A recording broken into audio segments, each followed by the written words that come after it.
J'organise donc ce soir un repas monochrome avec mes copines. Un dîner monochrome, autrement dit, d'une seule couleur. Virginie est une adepte de cette drôle de façon de cuisiner qui fait fureur en ce moment. Rose, vert, blanc ou même violet, tout est possible. Mais attention, ce n'est pas juste pour les yeux. Une bonne recette monochrome doit aussi convaincre vos papilles. C'est une cuisine originale et créative. Il faut faire un peu d'expérimentation pour arriver au résultat voulu.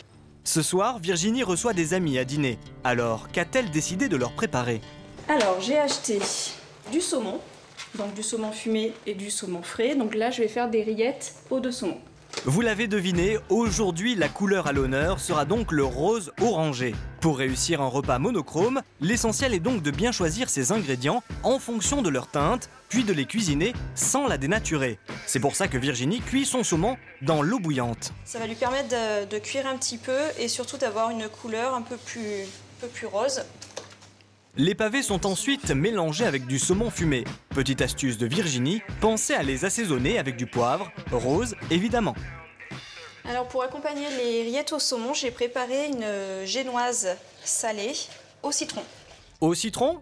Mais aux dernières nouvelles, le citron c'est jaune. Alors comment Virginie va-t-elle pouvoir rosir sa génoise? La solution, les colorants alimentaires. Il suffit d'en utiliser juste quelques gouttes et ça permet vraiment d'avoir là ici du bleu, du jaune ou du... Alors là c'est un colorant rouge, mais moi je l'utilise avec le blanc de la crème, j'aurai du rose. Ces 3 petites fioles coûtent moins d'1 € en supermarché. Des colorants alimentaires comme cela, aujourd'hui il y en a pratiquement partout. Alors que faut-il savoir à leur sujet? Nous avons posé la question à une spécialiste de l'industrie agroalimentaire. Le colorant n'est pas un arôme, son seul but est de donner de la couleur au produit. Ça donne en aucun cas un arôme. Dans tous les cas aussi, ils sont classifiés E100. Donc ça va de E101 à E199. En fait, il existe 3 grands types de produits.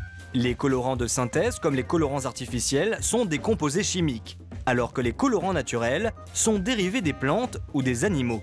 Tous ont cependant le même point commun. Mieux vaut ne pas en abuser. Alors, colorant naturel ne veut pas forcément dire bon pour la santé. Tout ce qui est dans la nature n'est pas forcément bon pour la santé. Donc, il existe des colorants naturels pour lesquels il y a des doses maximales autorisées pour l'emploi en industrie agroalimentaire. C'est le cas par exemple du colorant jaune à base de curcuma, le E100. Consommé à trop forte dose, les colorants peuvent en effet provoquer des allergies alimentaires. De son côté, pour son menu rose orangé, Virginie utilise un colorant alimentaire liquide rouge de synthèse, le E122, que l'on appelle aussi carmoisine. Et il fait des miracles pour sa génoise. Donc ici, je vais en ajouter un petit peu. Je vais d'abord voir la couleur que j'obtiens. Donc là, c'est pas mal et ça donnera pas de goût à la génoise.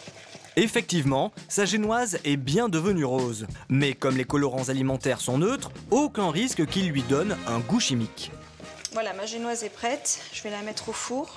Après quelques minutes de cuisson, la génoise de Virginie est prête. Il ne reste plus qu'à dresser les assiettes. Regardez, rillettes, génoise et épices, tout est bien rose. Mais Virginie parviendra-t-elle à faire la même chose avec le dessert? Donc en dessert, je vais faire une tarte aux pralines rose.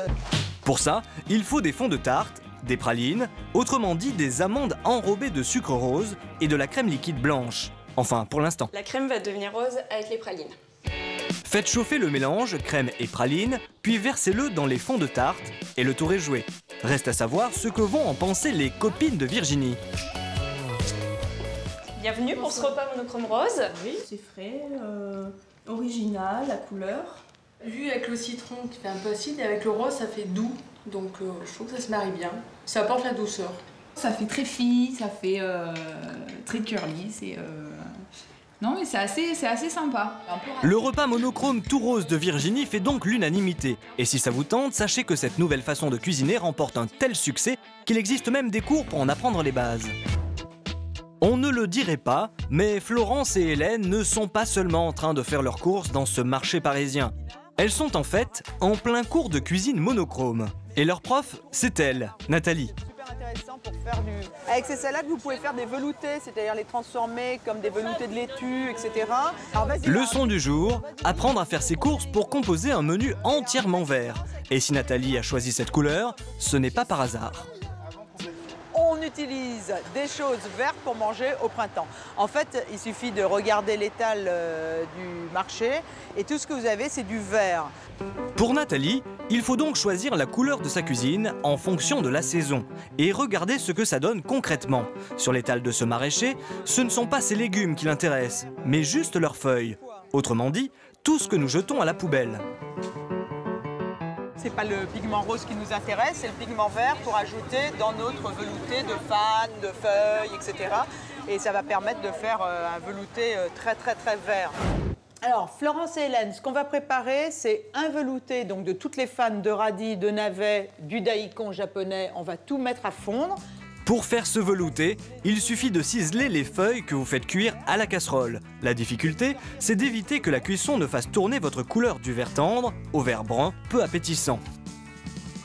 Mais pour ça, Nathalie a une astuce.